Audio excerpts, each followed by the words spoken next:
Hello बच्चों। हम अपना चैप्टर 1 साइंस का पढ़ रहे थे। आज हम उसका पढ़ेंगे symbiotic plants. Certain plants live in close association with other plants for long periods and share food and shelter. Such an association is called symbiosis. Living together, these plants are known as symbiotic plants. तो कुछ plants ऐसे होते हैं जो कि एक दूसरे के ऊपर डिपेंड रहते हैं। शेल्टर मतलब वो अपना भोजन शेयर करते हैं। शेल्टर वो एक दूसरे के साथ ऐसे रहते हैं जैसे हम सिम्बोटिक कहते हैं, सहजीवी plant. Such an association is called symbiosis living together, जो कि एक दूसरे के साथ रहते हैं। These plants are known as symbiotic plants. ऐसे प्लांट्स को हम सिम्बोटिक प्लांट्स कहते हैं। Nitrogen fixation compose crops require a good supply of nitrogen is the soil.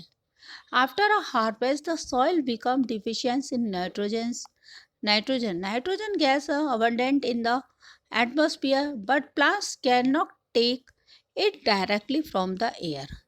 आप मतलब एक छोटी सी बात ये है कि आप ये सोचिए कि नाइट्रोजन जो है कहाँ से आती है। पौधों को जो नाइट्रोजन है कहाँ से प्राप्त होती है फसल को, तो ये होती है मिट्टी से। आफ्टर अ हार्वेस्ट, जब एक फसल की कटाई हो जाती है तो मिट्टी में नाइट्रोजन की कमी हो जाती है। नाइट्रोजन गैस एटमॉस्फेयर में तो प्रचुर मात्रा में पाई जाती है, प्रचुर मात्रा में, लेकिन पौधे इसका जो है इसको डायरेक्टली एयर से नहीं ले पाते हैं। लेकिन अब बैक्टीरियम कॉल जो एक मिट्टी में एक जीवाणु पाया जाता है, जीवाणु जो होता है राइजोबियम, वो lives inside the root cells, वो रूट सेल्स के अंदर रहता है। Leguminous plants like beans, soyabeans and others, फली के प्लांट्स में तो ये जो होता है गैसीय नाइट्रोजन को जो है ये मिट्टी में मिला देते हैं।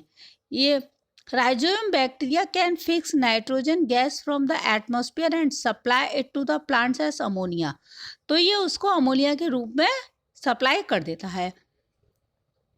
In this form, nitrogen can be utilized by the plant. In return, rhizobium, which cannot make its food, gets its food and shelter from the leguminous plant. This symbiotic relationship between the nitrogen fixing bacteria and roots of their hosts has proved to be great benefit to man. Rhizobium जो है वो nitrogen देता है, nitrogen को supply कर रहा है।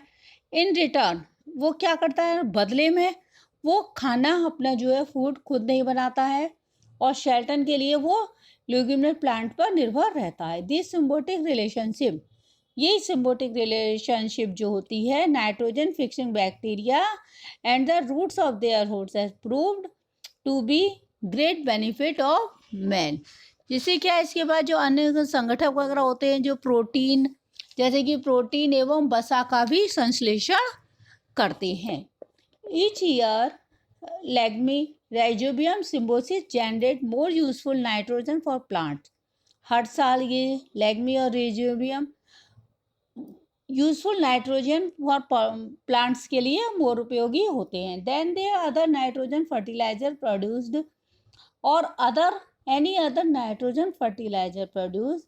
Industrial and the symbiosis provides just the right amount of nitrogen and the right time of virtually in cost to the farmer. Lichens क्या है, एक तरीके से मृतजीवी होते हैं, फफूद होती है। Lichens are composite organism consisting of a symbiotic association between the algae and a fungus. Algae have chlorophyll while fungi do not.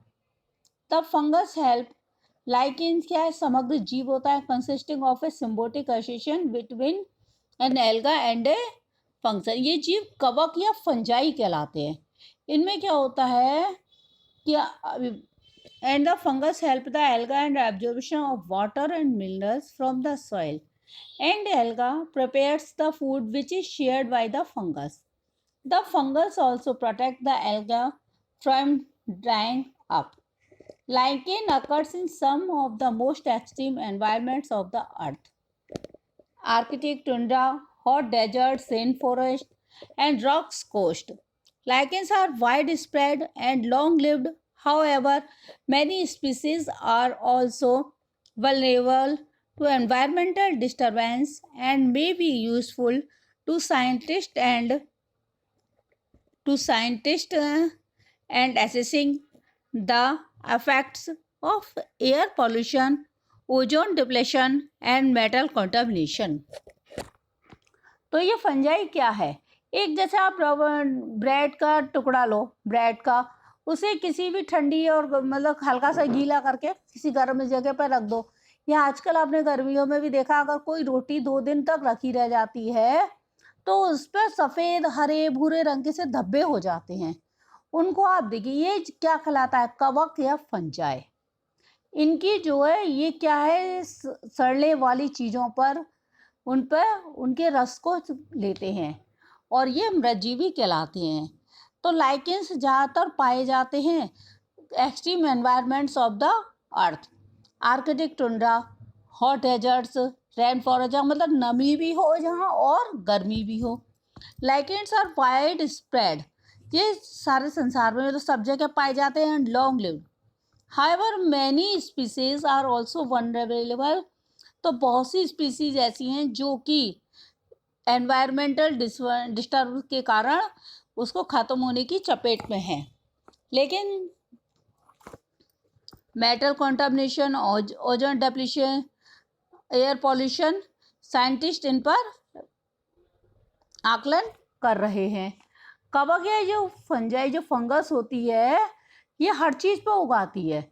कवक के लिए, हमें के लिए, फंजाई के लिए क्या चीज़ जरूरी होती है? नमी एवं गर्मी, इन दोनों चीज़ों की जरूरी होती है। और जिससे ये क्या होता है, ये जब एक दूसरे के ऊपर रहते हैं, जैसे एल्गा एंड फंगस, एल्गी है क्लोरोफिल, एल्गी में क्लोरोफिल होता है वाइल फंगी में नहीं होता।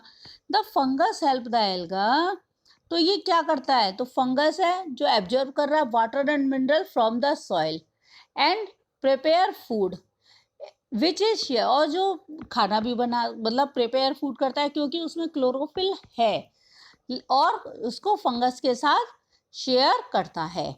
The fungus also protect the alga from drawing up, और फंगस उसको किससे नमी मतलब सुरक्षा देती है, उसको सूखने से बचाती है।